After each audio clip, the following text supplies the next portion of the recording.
Welcome to the Equipped Disciple channel. My name is Rick McClatchy. I will be your host. We are here to be and to make disciples of Jesus, and we do that through daily devos, through Sunday sermons, and through other discipleship resources. We are here to equip you to be an equipped disciple. And to another day of your daily devos, I'm Pastor Rick, and we are jumping into Genesis chapter 23 today.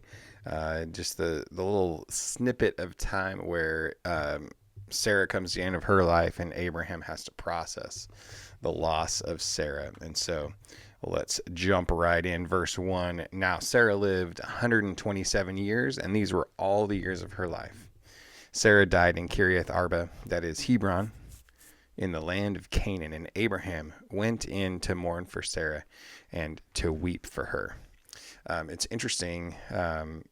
One is that Sarah is the only woman in the Bible that the number of years that she lived is mentioned. So it's just kind of interesting little trivia, but, she'd go down in history, as a mighty woman of God, and obviously the mother of the child of promise, and so kind of interesting that she's the first one and then the only one. And then interestingly also, there's, just this principle of first mentions in the Bible. Anytime you encounter something where it's the first time the Bible mentions it, it's kind of something to take a look at. And actually, this is the first time that weeping is mentioned in the Bible, and it happens to be Abraham, again, mighty man of God, mighty man of faith. And so, somehow in today's culture, a lot of times weeping and mourning has been somehow associated with weakness and, like real men don't cry, all that kind of stuff. And yet here we have the very first time weeping is mentioned in the Bible. You have, the pinnacle, the God of Abraham, Isaac, and Jacob, the guy that, the God that they worship is identified with the first one that he's identified with, Abraham, Isaac, and Jacob. And so he's the first one in the Bible where it is mentioned that he wept, and also mentions in the Bible that Jesus wept. And so it's clear that weeping and mourning are emotions, are processes that God wants us to go through because it's real. It's real stuff, and that we need to process so that we can continue to be healthy and grow and not get emotionally stuck in situations. And so it's just critical that we pick up these little tidbits as we go through the Bible, to deprogram ourselves from the pieces of culture that are just unhealthy, right? So if I was just to believe that, real men don't cry, don't whatever, and you just stuff it and move on kind of a thing, though, Abraham took time. So it says Abraham went in to mourn for Sarah and to weep for her. Then when Abraham got up from beside his dead wife, then he moved on to make arrangements for where he could bury her. And so verse 4 says, I'm an alien residing among you. Give me burial property among you so that I can bury my dead. The Hittites replied to Abraham, listen to us, my lord. You are a prince of God among us. Bury your dead in our finest burial place. None of us will withhold from you his burial place for burying your dead. So they're just like, nah, man, it's cool. You don't own any property here. It's fine. We know that God is with you. We know that you are a prince among men. So you know what? Wherever you want to bury your dead, we got you, bro. They wanted to curry some favor with him by giving him this opportunity. And so then verse 7, then Abraham rose and bowed down to the Hittites, the people of the land.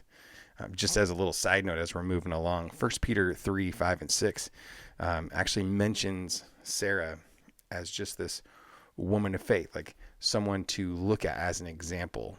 And I thought it was an interesting thing just because of the kind of the failings that it records about Sarah, how she got a little antsy for God's promises and, told Abraham to go and marry Hagar and have a child with Hagar. And she laughed at God's promises and didn't believe him. And, then kind of lied about not believing him and all this stuff. And yet she's held up as a woman of honor, a woman of faith.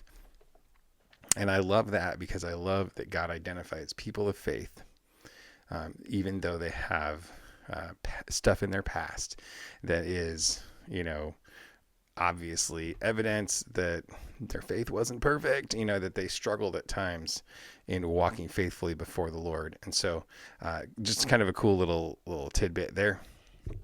Back into verse 8. He said to them, if you are willing for me to bury my dead, listen to me and ask Ephron, son of Zohar, on my behalf, to give me the cave of Machpelah that belongs to him. It is at the end of the field. Let him give it to me in your presence for the full price as burial property. Ephron was sitting among the Hittites, so in the hearing of all the Hittites who came to the gate of the city, which the gate of the city would be kind of where all the big business happened. It's where all the people, the honored people of the town lived and stayed. And not lived, but where they did their business, where they sat, in their place of authority when they're having town meetings and that kind of thing. Ephron the Hittite answered Abraham, no, my Lord, listen to me. I give you the field. I give you the cave that is in it. I give it to you in the sight of my people. Bury your dead. So then Abraham bowed down to the people of the land. Even though he would have been a person of significant honor here, he shows respect to them in his negotiation process here. He gets down and puts his face down to the level of their feet. And that is like, that's putting yourself at the lowest point. And he said to Ephron in the hearing of the people of the land, listen to me, if you please. Let me pay the price of the field, accept it from me, and let me bury my dead there. This cave and this field are in Canaan, the promised land that God has promised to give him. He doesn't own any of it right now. He is merely a sojourner, an alien in the land, if you will. But he believes and is trusting God is going to give him that land. And so it's almost like a declaration of faith for him to buy that little piece of land, for him to be able to bury his wife, and that is going to be anytime he's still going to be the nomadic sojourner, in a sense that God has still kind of called him to be, right? Because God just says, hey, come and follow me and I'm going to show you a place. But then the place wasn't his to have yet. There's still a bunch of time to go on, a bunch of things that need to happen. And so, but he wants to stake a claim to the land that God has promised to him for generations to come. And so, Ephron answered Abraham and said to him, my Lord, listen to me. Land worth 400 shekels of silver. What is that between you and me? Bury your dead. Abraham agreed with Ephron, and Abraham weighed out to Ephron the silver that he had agreed to in the hearing of the Hittites, 400 standard shekels of silver. This would have been about 10 pounds of silver. Nobody is really quite clear if the land was actually worth that much, but nonetheless, Abraham actually is really honoring Ephron by paying the starting price and not trying to negotiate him down, but just like, okay, 400 shekels, done. Here it is. So he may have potentially overpaid for the land, but for him, the price wasn't the issue. So Ephron's field at Machpelah near Mamre, the field with its cave and all the trees anywhere within the boundaries of the field, became Abraham's possession in the sight of all the Hittites who came to the gate of the city. After this, Abraham buried his wife Sarah in the cave of the field of Machpelah near Mamre, that is Hebron, in the land of Canaan, and the field with its cave passed from the Hittites to Abraham as burial property.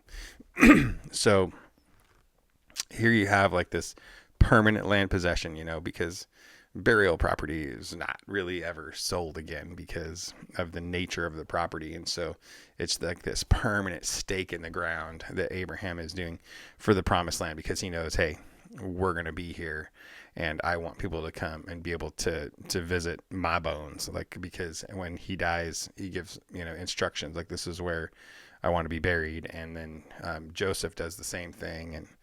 or excuse me, Jacob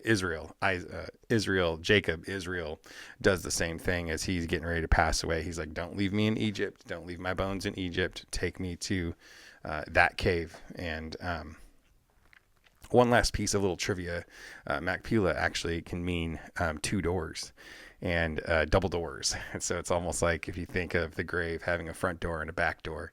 And so you could almost say that there's this picture of the grave just being a place where they're gonna pass through. They're gonna move on to the next life, the eternity that God has created for us. And it's just kind of cool, just in that little detail, that there's this indication that Abraham is looking to a reality beyond the cave of Machpelah, and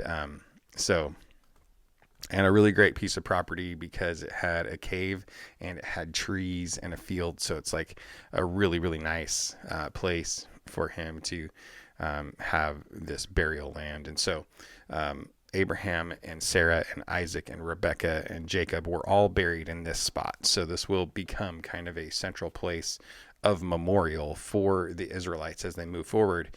And it's all in the land of Canaan. So it's a pretty powerful little thing that Abraham did, in a little prophetic declaration, in a sense, that he's like, nope, God's called us to this place and we're going to be in this place.